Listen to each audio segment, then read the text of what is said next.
Okay, maybe we get started. It's already 2. Right. There are only 108 in. Our registered participants are 527. We may not wait. Yeah. Yeah. I think we can go slowly, yeah. So they probably can come later, yeah. Now let me stop sharing. Okay. Oh, okay. Okay, good afternoon, colleagues and friends. My name is Wu Wei. Thanks for joining us for today's seminar. This seminar is very special. The first officially organized by the School of Civil and Environmental Engineering of NTU. First, let's invite Professor Jian, the chair of CEE, to launch NTU CEE Distinguished Seminar Series. Prof. Chu, please. Hi, good afternoon, everyone. And welcome to the inaugural NTU CEE Distinguished Seminar.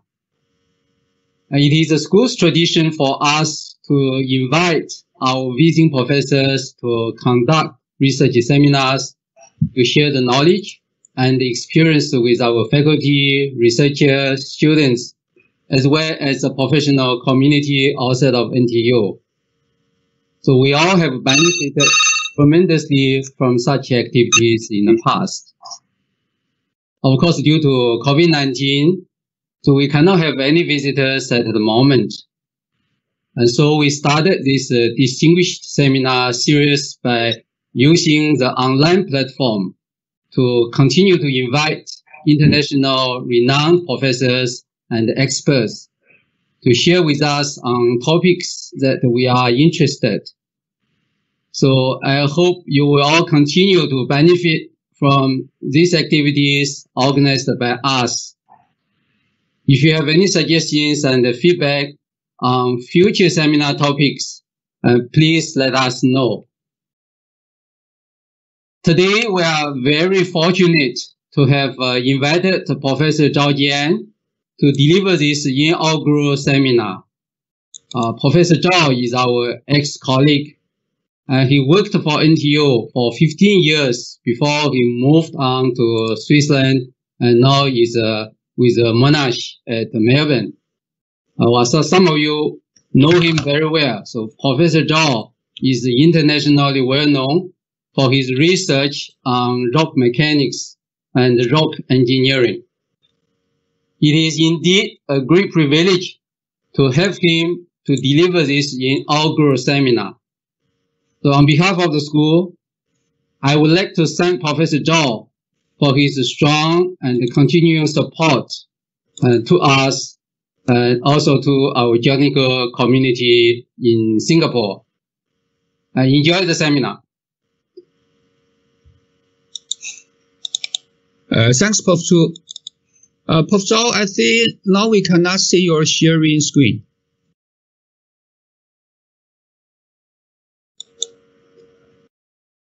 We cannot hear you. Please unmute.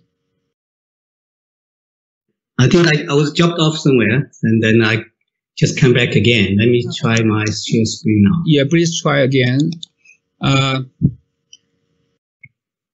Okay, we can see it. That's great. Okay. So next is our great pleasure to invite our inaugural speaker, Professor Zhao Jian, to give us a talk on underground space and energy potentials in Singapore.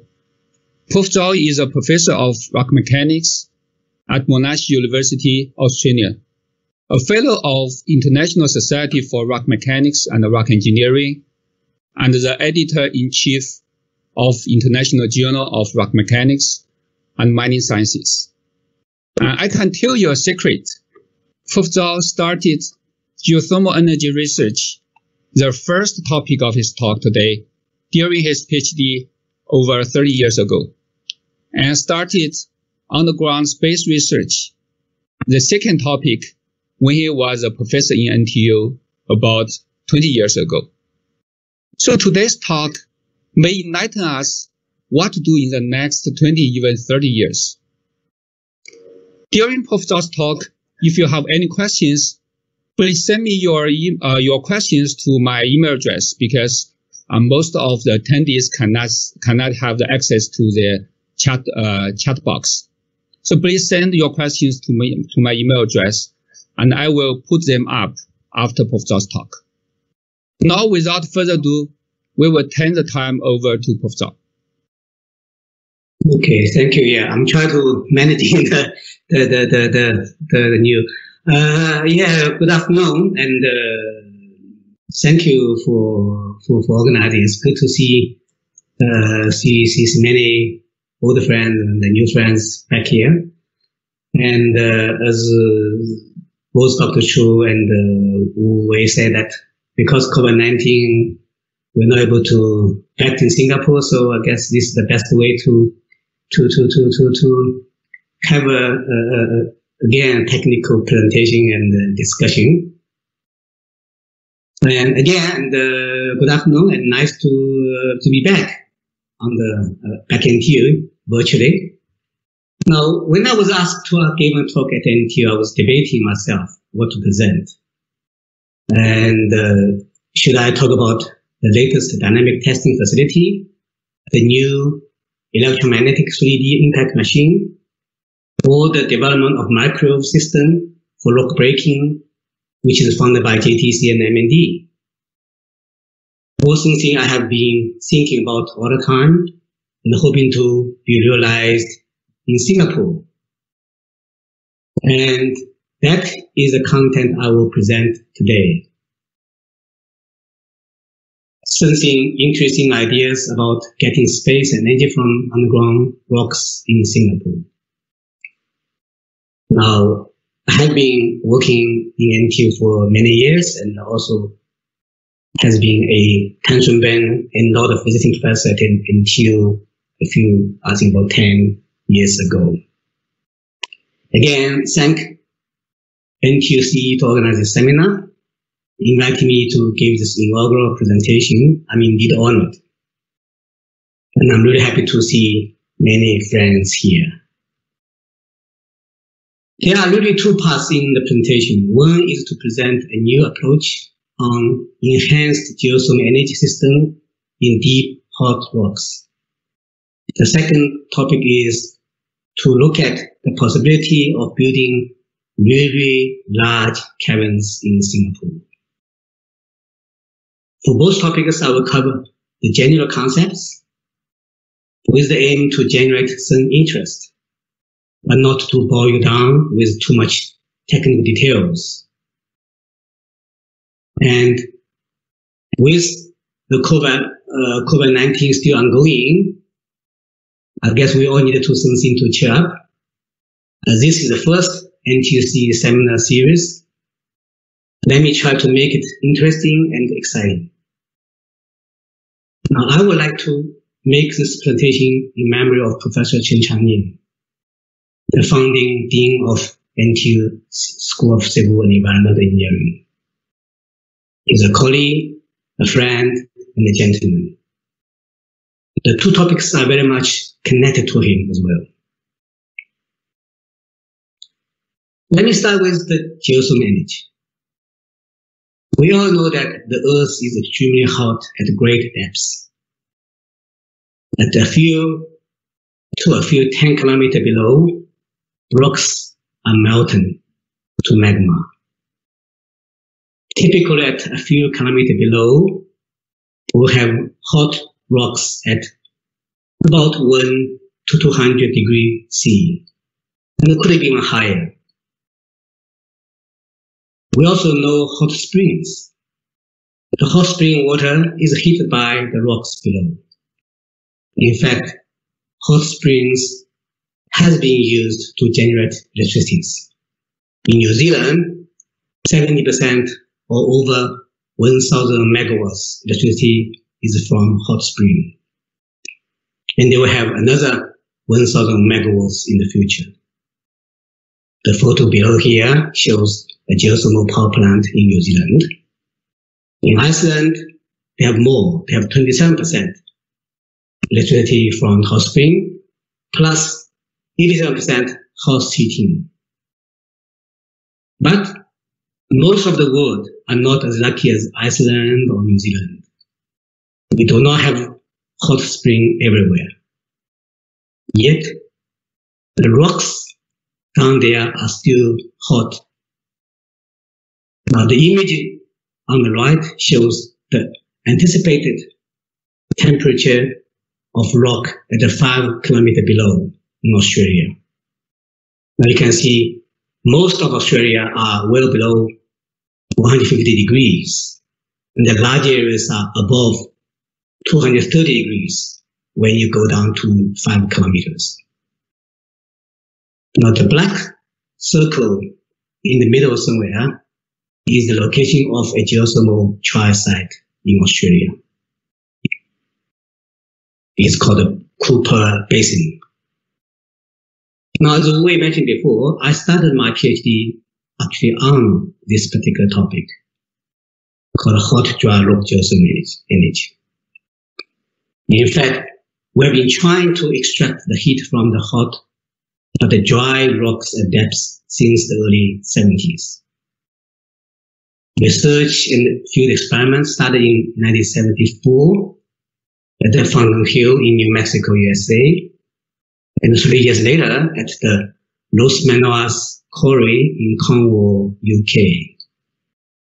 I did my PhD at Imperial College, London, starting in 1983, working on laboratory tests on the Rosemary granite for that particular hot dry rock geothermal project. The HDR concept is to drill 2 wells or pair wells, similar to those oil wells, into the hot rock, feeding water through the injection well, letting water go through the hot rock and pick up the heat, and then collecting the heated water from the production well. But generally, the rocks are not sufficiently permeable. The water may not flow from the injection well to the production well.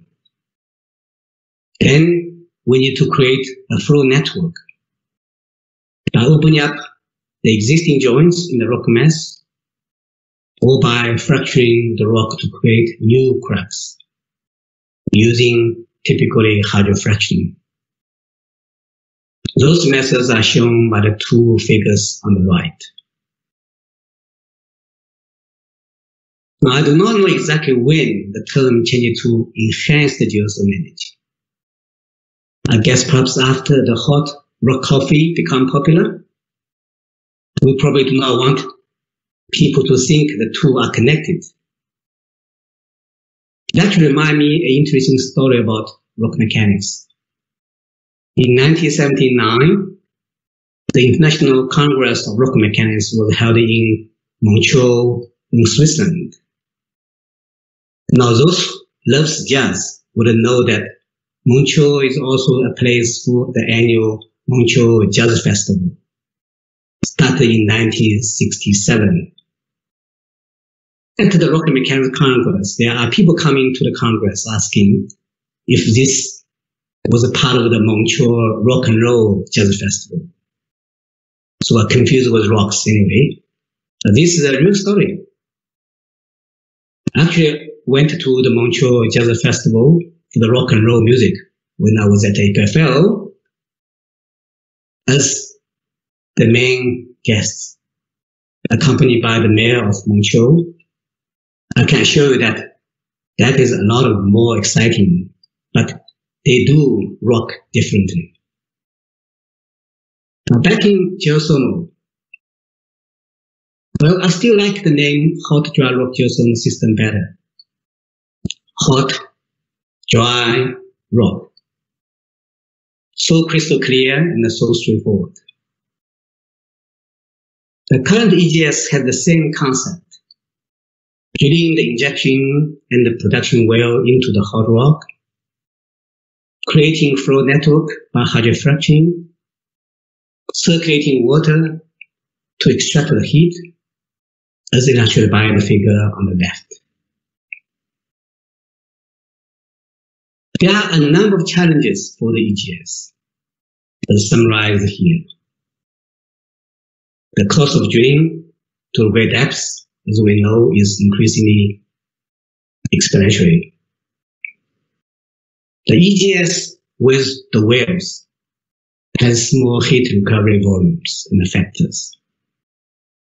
This is limited by basically the only two or several wells for injection in the production. Uncertainty in flow network is perhaps the most difficult aspect. The uncertainty is both in space and time. Those uncertainty will affect the heat recovery factor, production rates, and potentially limiting the lifetime of those wells. There's also a problem of thermal drawdowns of geothermal systems occurring during the production, particularly if we over-extract the heat. That will reduce the power efficiency over time. Water circulation in the EGS production will require continuous and a large quantity of water, which may not always be readily available. Water consumption and availability may limit the EGS production scale. The disturbed groundwater and the groundwater contamination is likely to be induced by the flow circulating between the EGS below and up to the surface during the EGS operation. Now, you may have heard induced seismicity, which is an important issue. There are a number of reported cases and up to the surface during the EGS operation. Now, you may have heard induced seismicity, which is an important issue. There are a number of reported cases having induced earthquake associated with EGS operation.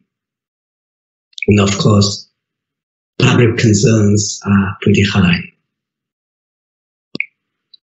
If we examine all those challenges, we will find the main key issue is the EGS size and the production scale.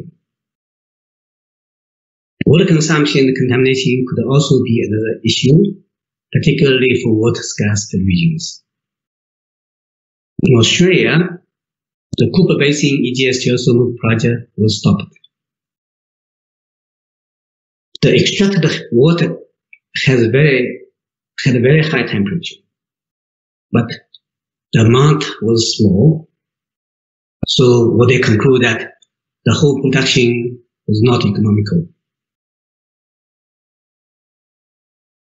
But there are solutions, or there are some solutions already there to deal with those challenges. For the cost of drilling, we can look into improved drilling machines and technology. For example, we are in the development of using microwave technology to assist hard rock drilling and excavation. That particular project is funded by JTC and MND. To overcome small recovery volume, we certainly need large EGS. Why only rely on the wells? If EGS with the wells cannot deliver the volume we want, why not think as we will see later how the new EGSE approach can offer. With the uncertainty in flow network, better control infrastructure network can be achieved if we have better access to the deep underground. Again, EGS offers a viable solution.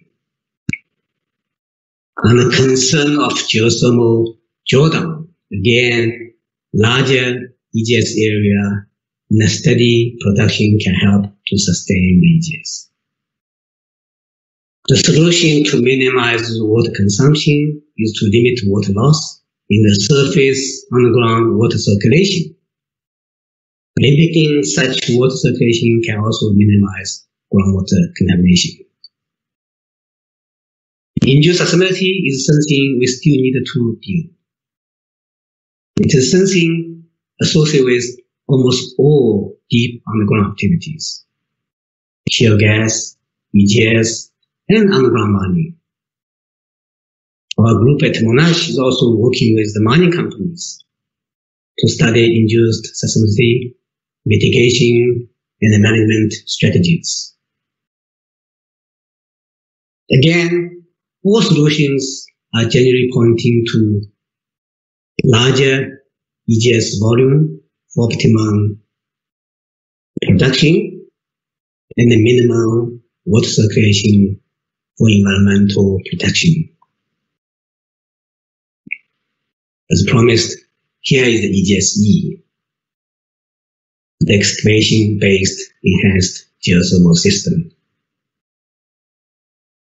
The drawing on the left is a relatively simple illustration. EGS-E basically involves 4 activities. First is to excavate the rock to create the geothermal system by excavating deep shaft to the EGS depths, and then excavating caverns and the cavern complex with tunnels. The rock below and around caverns and tunnels are then fractured to create good water flow network using blasting or hydrofraction. Now comes the interesting part. The cavern and tunnels are then filled with water to become an underground water reservoir. The water in that underground reservoir will then be heated up by the surrounding rocks and become a thermal energy reservoir.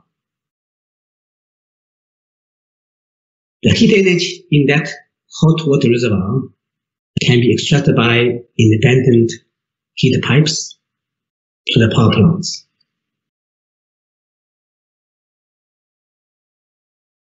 We used letter E to highlight excavation-based approach. Naturally, excavation is a major component of this new EGS approach. Excavation makes clear differentiation to the current drilling-based EGS. It involves excavating a deep shaft to EGS depths using conventional shaft excavation method. It can be by geoblast or by mechanized excavation. Caverns are typically room and pillar, excavated by usually hard rock mining methods. And by the way, the excavated rock can be used as concrete aggregates for construction.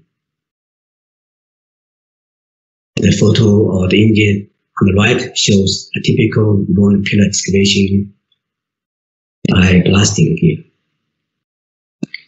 Caverns are later filled with water to absorb heat energy from surrounding rocks and then to store the thermal energy in hot water reservoir. Now, the hot water reservoir could be partially steamed as the temperature may be beyond 100 degrees C. With excavation, you can see that you can having a larger size, much larger size, in fact, can be as large as you want to excavate. Energy extraction from rock to water in the cavern is by heat conduction and convection. Heat from rock can be transferred to the water in the cavern by direct contact, and the water flow in the fracture network, the rock mass below and around, can enhance the heat transfer to the water reservoir. The important thing here is that in the EGS-E, we do not pump the hot water from the cavern to the surface. With independent heat conducting and circulating pipes to transmit the heat to the power plant or at the surface or near the surface. We could put a plant also on the ground as well. Therefore, EGS-E production does not involve water movement from deep below to the surface, and therefore does not mix water between the underground cavern and the surface groundwater. What it means that there is no large volume pumping up and down, and there is no groundwater contamination. However, EGS is not a proven technology yet. There are difficulties and challenges with EGS. We need to have new and improved technologies to develop EGS. First is the technology for rock excavation at great depths, particularly under high temperature. We perhaps have to turn to the automated excavation machines that are capable to work under high temperature. There is also suggestion of temporary cooling during excavation. The second issue is water confinement in underground heated reservoir with water and probably also steam. We want the hot water to remain in the cavern, not run away through fault zones. We probably need bed grouting materials that can work under high temperature. Perhaps Anglo will be able to develop such products. The third issue is heat transmission from underground water reservoir to the surface. Circulating tubes are currently the method we're thinking of available. But I do hope the material scientists can develop high thermal conductive materials. The idea is to transfer heat energy only, but not the material, as we transfer electricity. I can see there are high demands of multidisciplinary research and development, including civil, mechanical, electrical, material, and power engineering.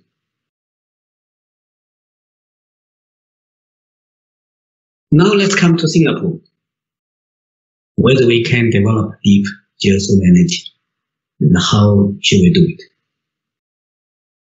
Singapore has perhaps the ideal geological setting for EGS. The whole Singapore is underlain by granite, as shown by this simplified geological section here. On the surface, we have the Klang marine clay, the Odorubian, the Zhao formation, and so on. But underneath, it is the granite formation everywhere. As being recognized, granite-based rock is the ideal rock type for geothermal energy development. Singapore also has a rather favorable regional geothermal temperature gradient. According to the geothermal map of East and Southeast Asia, on the right, Singapore is surrounded by high temperature gradient, mostly in the range of 30 to 40 degree per kilometer depth. This with the nearby tectonic boundaries, as explained in this book shown here. Now, how can we be sure there is high temperature hot rock below Singapore to offer a good geothermal potential? Well, we do have good proof. By now, every Singaporean would have known Sembawang hot spring. This is perhaps the latest hot attraction in Singapore, literally hot. The hot spring running today at the Sembawang Hot Spring Park was drilled and piped in 1993. The photos on the left shows the drilling operation and the original steel casing pipe. The photo in the middle was my attempt to estimate the artesian pressure in that time. The hot water flow out at the surface had a temperature at about 70 degrees. I'm really happy to see that the well I drilled in 1993 serves Singapore now, and the hot spring has been kept running. I also been advising on the development of the Sembawang Hot Spring Park. In fact, during the COVID-19 lockdown period, a few months there before, I was asked if the hot spring tap should be turned off. My answer was no. The hot spring would continue to flow. If not at Sembawang Park, then would flow to elsewhere.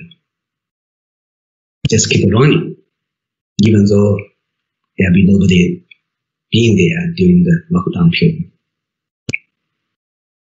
There is also a hot spring at Pembuatan. The temperature of the water there is even higher. Actually measured it, and it is more than 90 degrees at the surface. The drilling and pumping tests of the Sembawang hot spring were done in 1993 and 1994 by Professor Chen Changning and myself, commissioned by FNN. Spring and groundwater is a subject of hydrogeology. Prof. Chen was a hydraulic professor, and I was teaching engineering geology at NTU. So together, we managed to cover hydro and geology. Maybe one day I should tell you or write a story on the Sembawang hot spring. It is a very interesting process of sort of rediscovering the spring. From the study, we were able to put forward a hydrogeological interpretation of the Sembawang hot spring. As illustrated by the up figure, Sembawang hot spring is heated by the hot rock below at depths. In fact, from chemical analysis, we also estimate that the hot water has been heated probably up to 150 degrees C before flowing to the surface. This gives us the evidence that we do have hot granite rock below Singapore.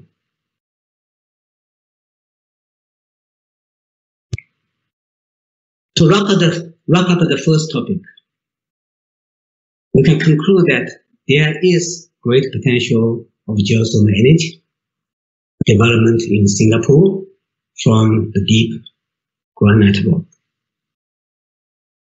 This is supported by having favorable granite rock base rock, and high temperature gradient in the region. We all know that geothermal energy is renewable. It provides long-term and sustainable energy solution. Similar to water, in Singapore, we need a few taps for energy supply. So geothermal energy can be one of them. We certainly will need to do more to investigate the ground below, particularly to know the deep earth geology and the thermal characteristics of the rocks down there.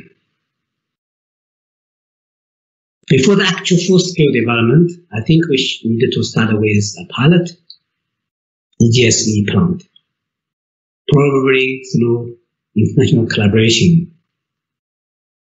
We don't want to try the pilot, probably takes large space and and activities in Singapore. For example, we can do the field experiments in Australia.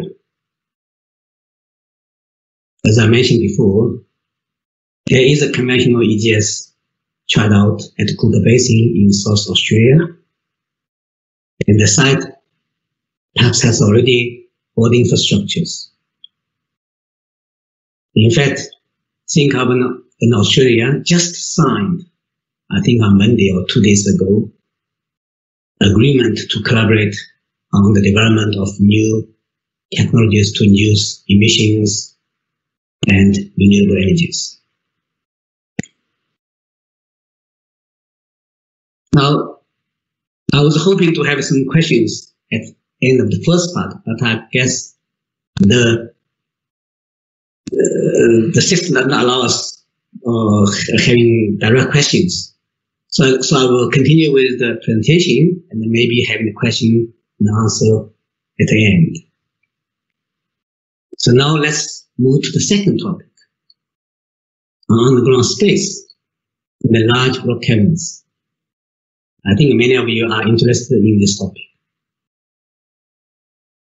There are many forms of underground space, but my focus is on rock caverns, particularly large caverns.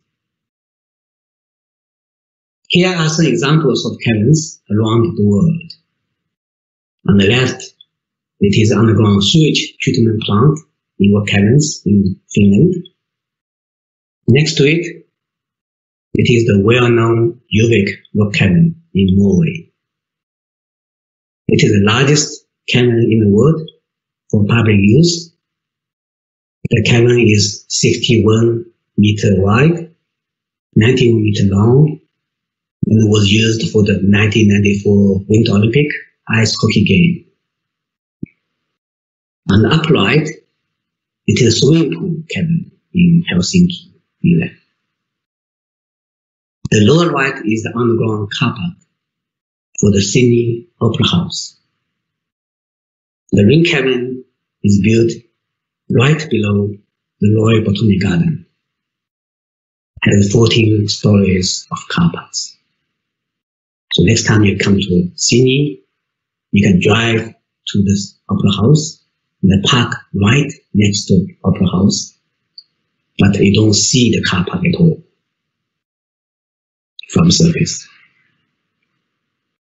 Of course, we have our own caverns in Singapore. Both are world class. The UAF underground ammunition facility is the most advanced underground ammunition depot in the world, building the Bukit Timah granite. The JRC, Jurong Rock Caverns, is perhaps the largest undersea oil storage cavern complex in the world. They are about 130 meters below the seabed in the Jurong sedimentary rocks. Those who have been following up the cavern development would also remember the cavern studies done by NTU. In the 1990s, we did the feasibility studies of cavern construction in the Bukit Timah granite and in the Geelong Formation, and also the feasibility of underground science city. The feasibility was done including extensive offshore investigation, the first time using horizontal directional drilling in Singapore. We also did a master plan study for underground space development below NTU campus. This has not been really publicized. So in case one day NTU needs more space, the option of using underground space has been presented in the study. The very first study on cavern development was a joint study by NTU and the PWD. The NTU team was led by Professor Chen Changming, the Dean of CE at that time, The PWD team was led by Dr. Tan Shun Ben, Director General of PWD then.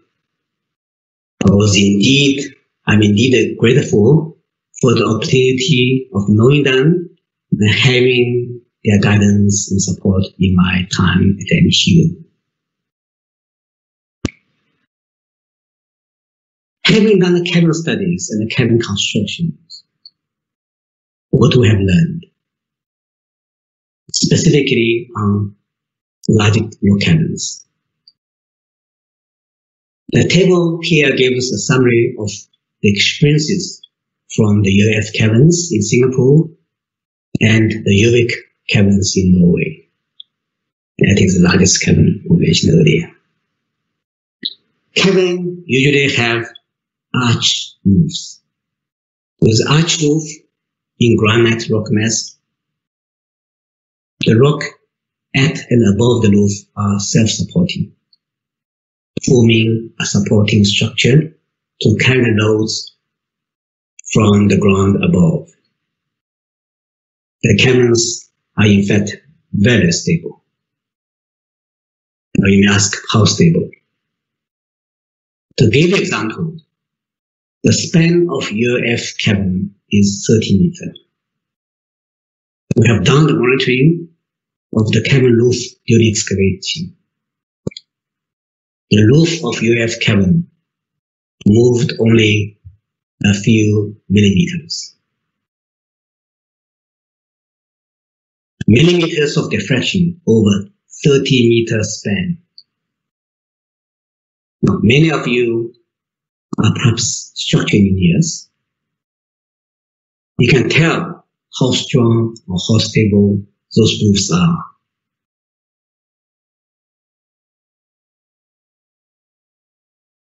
Recognizing we can achieve good stability of large cabins, in 2004, Dr. Zhou Yingqing, Dr. Cai Jungang, and I made a presentation at one of the, I think it's Singapore Underground Construction Conference on the feasibility of a 75 meters span cabin. The proposed cabin is 120 meter long, 75 meter wide, and 30 meter high. We are proposing the cabin to be built in the Bukit Timah granite at a location with easy access, for example, at the Dairy Farm, Ruffle Range, or Hillview.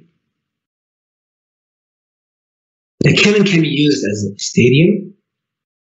At that time, there is a discussion to rebuild the stadium, or as a multi-purpose hall with maximum seating capacity of over 10,000 people. It can be used for entertainment and exhibition. In a master plan study for underground space development below NTU campus, which was led by me, together with Ray Sterling, Jian, Comedy, and Zhao, we made a proposal to build NTU Underground Sports Center under the Nanyang Hill, next to the existing NTU Sports Center. The layout and the section view of the Underground Sports Center are shown here. It is a square cabin with a dome roof and with a central pillar. The width of the cabin is 92 meters, and the central pillar is 20 by 20 meters. The cabin is 50 meters high and is divided into 6 levels. With this cabin and divided into 6 levels, this can offer a total floor area over 33,000 square meters. And the total net area for sports activity is probably over 23,000 square meters. I'm sure that will make NTU students happier.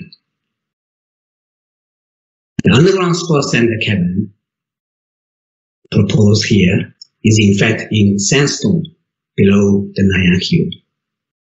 Now the rock there is not as good as the Bukit granite in general. This is why a pillar is designed. With the pillar, the effective span is in fact 36 meters. The answer I want to get is how large the cavern we can confidently build in the Bukit granite. Now let us compare the largest man-made cave, which is the Geotechnical cavern, and the largest natural cave. The Geotechnical cavern is 61 meters span. The Salawa chamber of Mola cave is 435 meters span. Now, anyone want to give you an answer on how large we can build the caverns? I will let your imagination fly a bit longer. And I think one thing we all agree on is that 61 meter span is definitely not our limit. We certainly can build large caverns. The ultimate question is, of course, how large, or what is the maximum span we can build?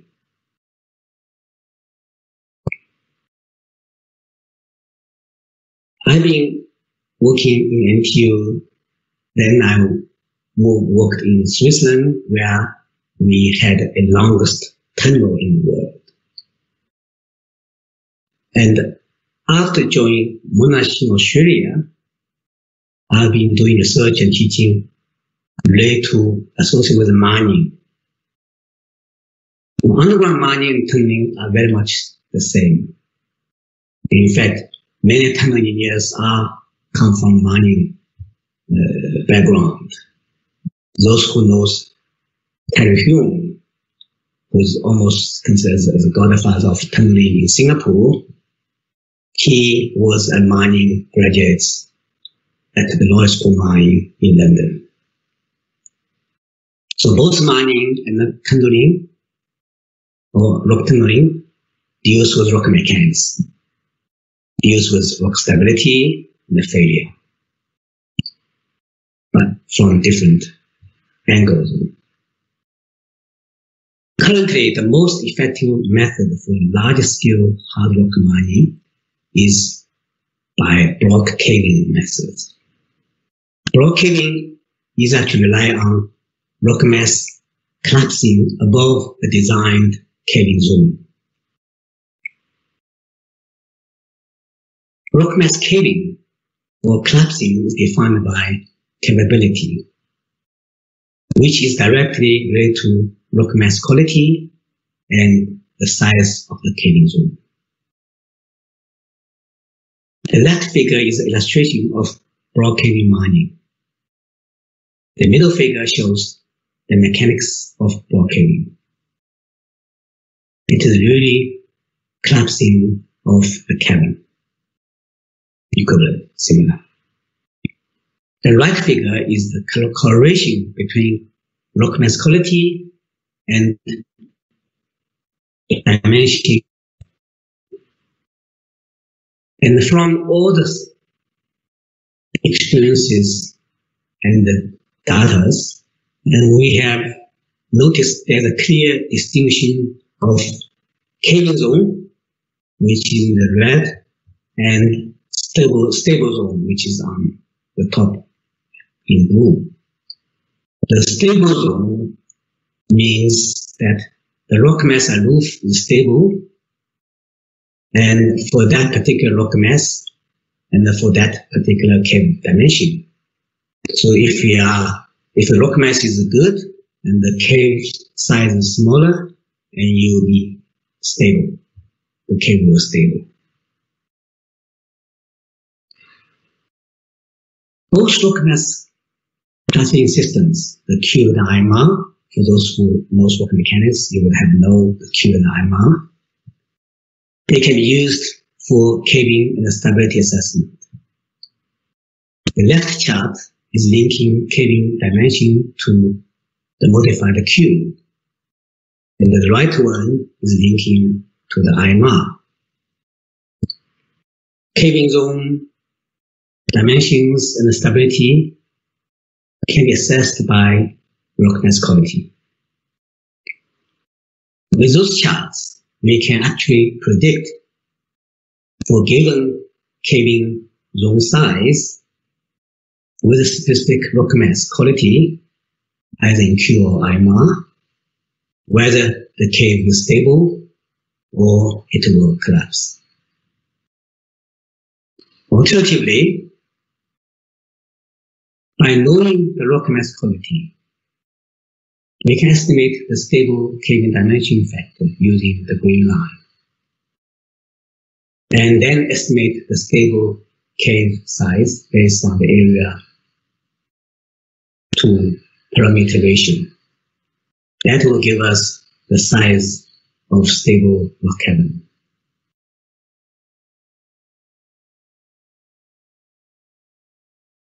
Here in the table shows the maximum stable cavern span size estimated from caving stability assessment using the caving chart on the last slide at the different rock mass quality Q and IMR. If the cavern is rectangular, as those in the UAF, then we can have span up to 100 meters if the rock mass quality is excellent. If we are building circular or square cavern shape,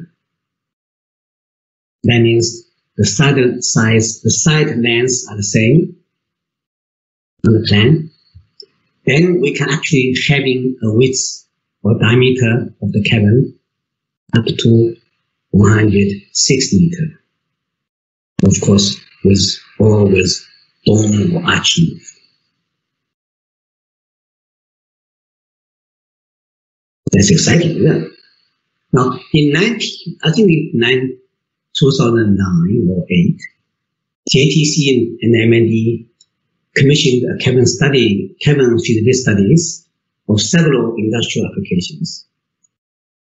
One of the application initially tabled for study and then decided not to pursue was application required a cavern with clear span of 100 meters. And because of size, it was not pursued. And in that time, the thinking was probably not possible to build such large cavern. What I want to say today is that it is possible now. It is possible to build caverns with span up to 100 meters in good rock mass. The Bukima granite is, in general, of good quality, as we have experienced in the UF project. Major joint sets in the granite are vertical or subvertical, which is good, favorable, and the in-situ stress condition is also favorable. The horizontal stress is relatively high, which helps hold the arch roof.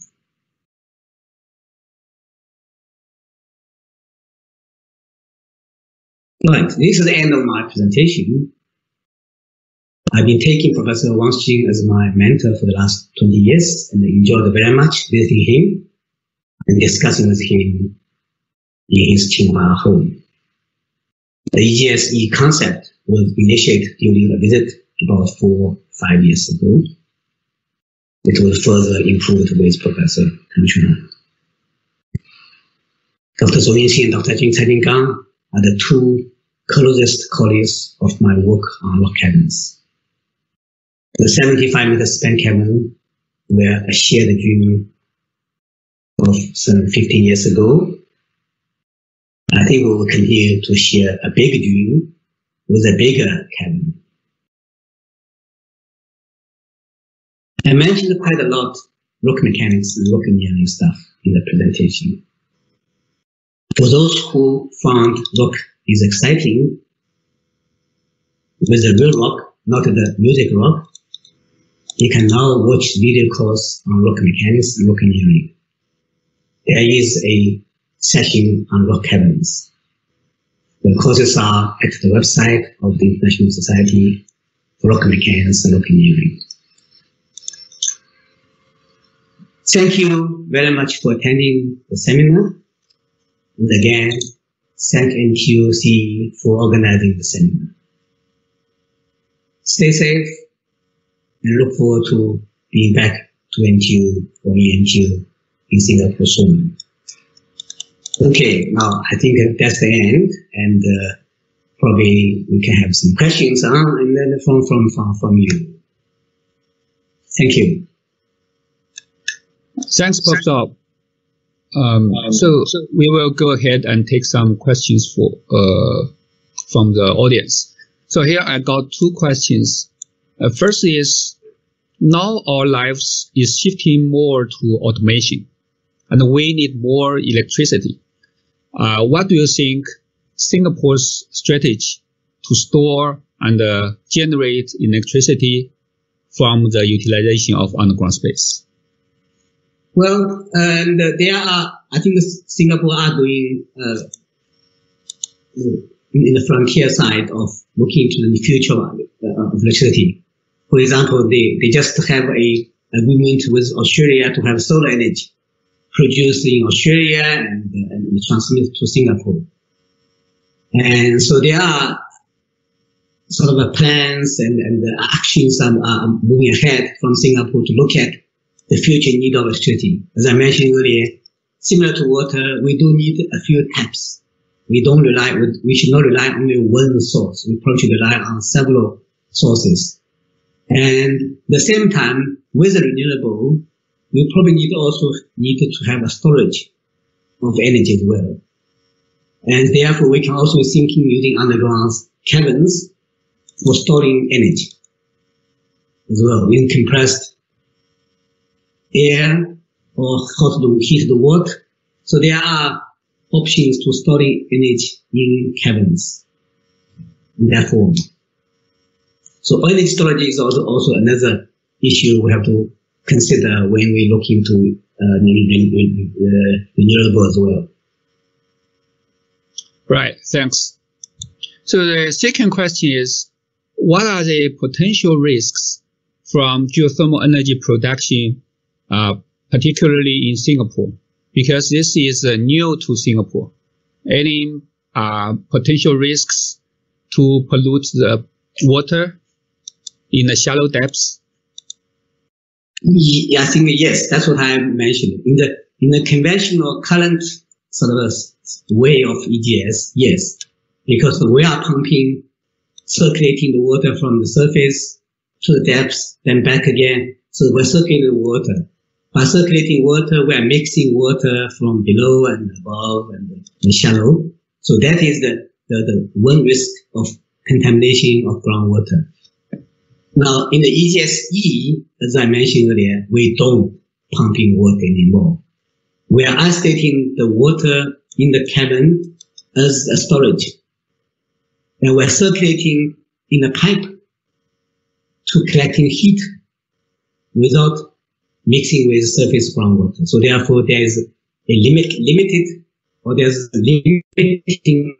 on the mixing of, so there's no contamination of groundwater. So that is the important sort of one aspect of EGS-E.